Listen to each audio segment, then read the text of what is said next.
ఆషాఢ మాసంలో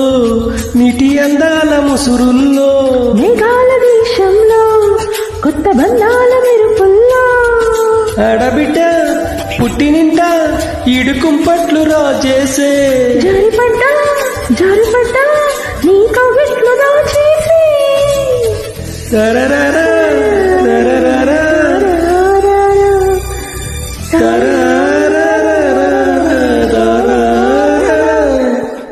వనవల్లప్ప వల్లప్ప వల్లప్ప గించే సామిరంగా అపుని గొప్పలే తప్ప నా తిప్పలెట్ట రంగరంగా